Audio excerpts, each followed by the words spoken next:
ఆకాశవాణి ప్రాంతీయ వార్తలు చదువుతున్నది డివి సత్యనారాయణ. ముఖ్యాంశాలు: రాజధాని అమరావతిలో రెండవ విడత భూసేకరణలో భాగంగా మరో 44,000 ఎకరాలను సేకరించాలని రాష్ట్ర మంత్రివర్గం నిర్ణయం తీసుకుంది. రాష్ట్రంలో ఆధ్యాత్మిక పర్యాటకాన్ని అభివృద్ధి చేయాలని ముఖ్యమంత్రి నారా చంద్రబాబు నాయుడు అధికారులకు సూచించారు. విశాఖ రైల్వే జోన్కి సంబంధించిన గెజిట్ నోటిఫికేషన్ త్వరలోనే వెలువడుతుందని స్థానిక పార్లమెంట్ సభ్యులు ఎం శ్రీభరత్ తెలిపారు. విపత్తుల సమయంలో ఎటువంటి ప్రాణ ఆస్తి నష్టం వాటిల్లకుండా చూడాల్సిన అవసరం ఉందని జాతీయ విపత్తుల నిర్వహణ సంస్థ సంయుక్త సలహాదారుడు న్యావెల్ ప్రకాష్ తెలిపారు. ప్రధానమంత్రి నరేంద్ర మోదీ మన్ కీ బాత్ మనసులోని మాట కార్యక్రమం 123వ సంచిక ఈ నెల 29న ప్రసారమవుతుంది. వార్తల వివరాలు: రాష్ట్రంలో భూసేకరణకు సంబంధించి సమగ్రమైన విధానం అమలు చేయాలని రాష్ట్ర మంత్రివర్గం నిర్ణయించింది. ముఖ్యమంత్రి నారా చంద్రబాబు నాయుడు అధ్యక్షతన అమరావతిలోని రాష్ట్ర సచివాలయంలో ఈరోజు జరిగిన మంత్రివర్గ సమావేశంలో పలు అంశాలపై చర్చించిన తరువాత ఆమోదం తెలిపారు. రాజధాని అమరావతిలో రెండవ విడత భూసేకరణలో భాగంగా మరో 44,000 ఎకరాలను సేకరించాలని మంత్రివర్గం నిర్ణయం తీసుకుంది. ఆ వివరాలను రాష్ట్ర సమాచార ప్రజా సంబంధాల శాఖ మంత్రి కొలుసు పార్థసారథి పాత్రికేయులకు వివరించారు. స్వర్ణాంధ్ర P4పై త్వరలో కమిటీలు ఏర్పాటు చేయడానికి కేబినెట్ ఆమోదం తెలిపిందని చెప్పారు.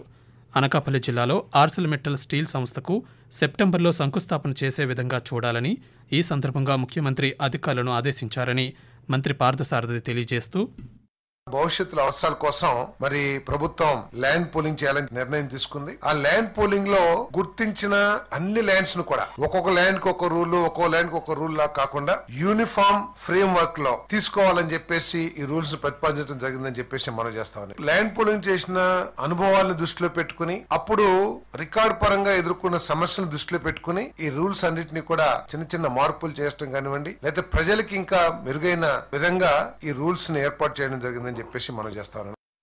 రాష్ట్రంలోని ప్రతి నియోజకవర్గ కేంద్రంలో అన్నా క్యాంటీన్లను ఏర్పాటు చేయాలని ఈరోజు జరిగిన మంత్రివర్గ సమావేశంలో నిర్ణయించారు.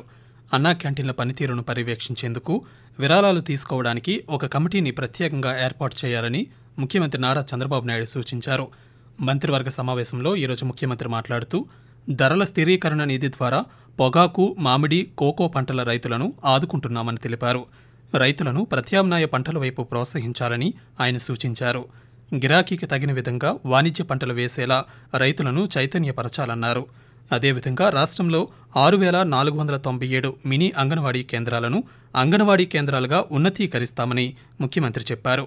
టెంపుల్ టూరిజంతో పాటు రాష్ట్రంలోని పర్యాటక అభివృద్ధిపై ప్రత్యేక దృష్టి సారించాలని అధికారులకు ఆయన సూచించారు. విశాఖ రైల్వే జోన్కి సంబంధించి త్వరలోనే గెజిట్ నోటిఫికేషన్ వెలువడుతుందని స్థానిక పార్లమెంట్ సభ్యులు ఎం శ్రీభరత్ తెలిపారు. ఈరోజు ఆయన ఒక వార్తా సంస్థకి ఇచ్చిన ఇంటర్వ్యూలో మాట్లాడుతూ, విశాఖలో మెట్రో రైల్ ప్రాజెక్టుతో పాటు పై వంతెనల నిర్మాణానికి 15,000 కోట్ల రూపాయలు అవసరమవుతాయని తెలిపారు. కేంద్ర ప్రభుత్వ సహకారంతో వీటి నిర్మాణ పనులు మొదలవుతాయని చెప్పారు. విశాఖలో అనేక అభివృద్ధి పనులు చేపట్టాలన్న లక్ష్యంతో కేంద్ర రాష్ట్ర ప్రభుత్వాలున్నాయని శ్రీభరత్ తెలియజేస్తూ, జోన్ హెడ్ క్వార్టర్స్ వర్క్ కూడా విదిన్ అనదర్ 1.5-2 years పూర్తయిపోతుంది. ఇవాళ వెహికులర్ ట్రాఫిక్ పెరగడం వల్ల ఫ్లైఓవర్స్ ప్రపోజల్ ఉంది. ప్యాసింజర్ ట్రాఫిక్ కోసం మెట్రో అవసరం ఉంది. ఫ్లైఓవర్లు కట్టి ఫ్లైఓవర్ల పైన మెట్రో పెట్టాలి. దాన్ని డబుల్ డెక్కర్ అంటారు. కోర్మన్పాలెం నుంచి కొమ్మాద్ దాకా ఆల్మోస్ట్ 34 కిలోమీటర్ స్ట్రెచ్ లో మెట్రో ప్రపోజల్ ఉంది. ఆ 34 కిలోమీటర్లో 20 కిలోమీటర్స్ మనకి ఎలివేటెడ్ ఫ్లైఓవర్ కూడా రాబోతుంది. చాలా ఎక్స్పెన్సివ్ ప్రాజెక్ట్, ఇంచుమించు 13,000 to 15,000 crores ఉంటుంది. విపత్తుల సమయంలో ఎటువంటి ప్రాణ ఆస్తి నష్టం వాటిల్లకుండా చూడాల్సిన అవసరం ఉందని జాతీయ విపత్తుల నిర్వహణ సంస్థ సంయుక్త సలహాదారుడు న్యావెల్ ప్రకాష్ తెలిపారు.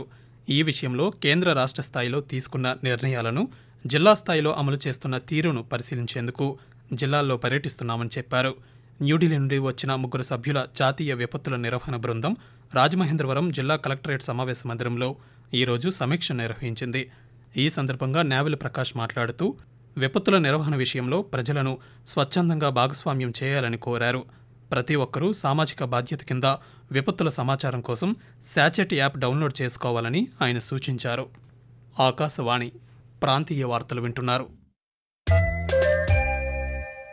ప్రధానమంత్రి నరేంద్ర మోదీ తన మనసులోని భావాలను ఆకాశవాణి ద్వారా దేశ ప్రజలతో పంచుకునే మన్ కీ బాత్ మనసులోని మాట కార్యక్రమం 123వ సంచిక ఈ నెల 29వ తేదీ ఆదివారం ప్రసారమవుతుంది.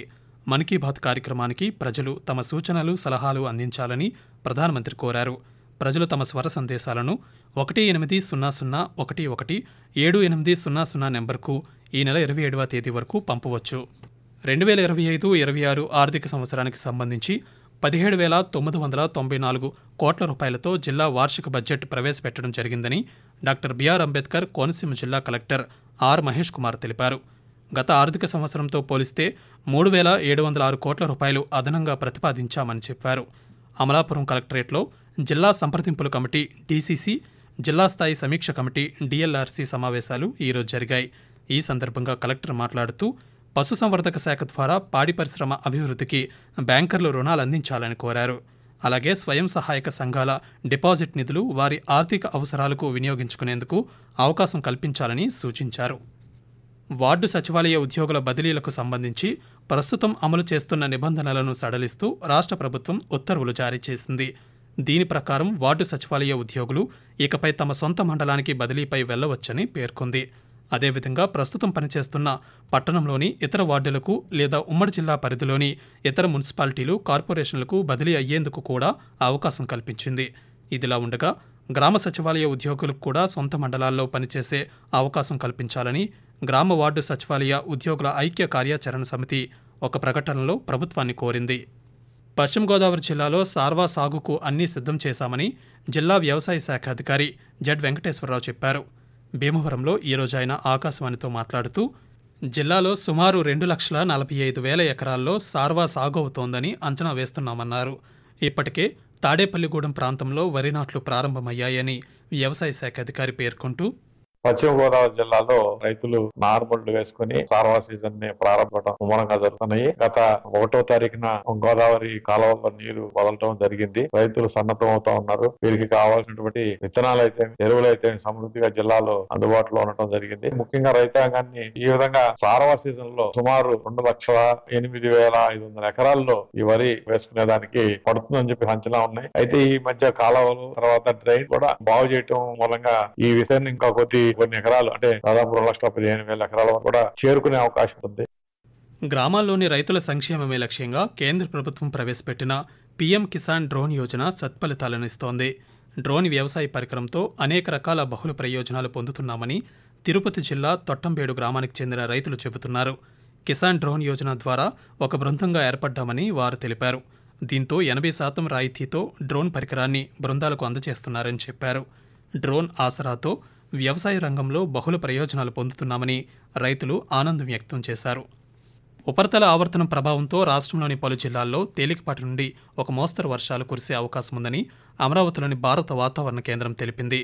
వాయువ్య బంగాళాఖాతం మీదుగా ఉత్తర కోస్తాంధ్రప్రదేశ్, దక్షిణ ఒడిశా తీరం మీదుగా ఉపరితల ఆవర్తనం ఆవరించి ఉందని వాతావరణ శాఖ అధికారి తెలియజేస్తూ ఉత్తర కోస్తాంధ్రప్రదేశ్ మరియు యానాం ఈ రోజు తేలికపాటి నుండి ఒక మోస్తరు వర్షాలు లేదా ఉరుములతో కూడిన జల్లులు అనేక చోట్ల కురిసే అవకాశం ఉంది. ఉరుములతో కూడిన మెరుపులు మరియు బలమైన గాలులు గంటకు 50 నుంచి 60 కిలోమీటర్ల వేగంతో వీచే అవకాశం ఉంది. మరియు రేపు తేలికపాటి నుండి ఒక మోస్తరు వర్షాలు లేదా ఉరుములతో కూడిన జల్లులు కొన్ని చోట్ల కురిసే అవకాశం ఉంది. ఉరుములతో కూడిన మెరుపులు మరియు బలమైన ఎదురుగాలులు గంటకు 40 నుంచి 50 కిలోమీటర్ల వేగంతో వీచే అవకాశం ఉంది. దక్షిణ కోస్తాంధ్రప్రదేశ్ లో ఈ రోజు తేలికపాటి నుండి ఒక మోస్తరు వర్షాలు లేదా ఉరుములతో కూడిన జల్లులు కొన్ని చోట్ల కురిసే అవకాశం ఉంది. ప్రాంతీయ వార్తలు ముగించే ముందు ముఖ్యాంశాలు మరోసారి. రాజధాని అమరావతిలో 2వ విడత భూ సేకరణలో భాగంగా మరో 44,000 ఎకరాలను సేకరించాలని రాష్ట్ర మంత్రివర్గం నిర్ణయం తీసుకుంది. రాష్ట్రంలో ఆధ్యాత్మిక పర్యాటకాన్ని అభివృద్ధి చేయాలని ముఖ్యమంత్రి నారా చంద్రబాబు నాయుడు అధికారులకు సూచించారు. విశాఖ రైల్వే జోన్కి సంబంధించిన గెజిట్ నోటిఫికేషన్ త్వరలోనే వెలువడుతుందని స్థానిక పార్లమెంట్ సభ్యులు ఎం శ్రీభరత్ తెలిపారు. విపత్తుల సమయంలో ఎటువంటి ప్రాణ ఆస్తి నష్టం వాటిల్లకుండా చూడాల్సిన అవసరం ఉందని జాతీయ విపత్తుల నిర్వహణ సంస్థ సంయుక్త సలహాదారుడు న్యావల్ ప్రకాష్ తెలిపారు. ఆకాశవాణి ప్రాంతీయ వార్తలు ఇంతటితో సమాప్తం. రాత్రి 8 గంటల 30 నిమిషాలకు జాతీయ వార్తలు వింటారు.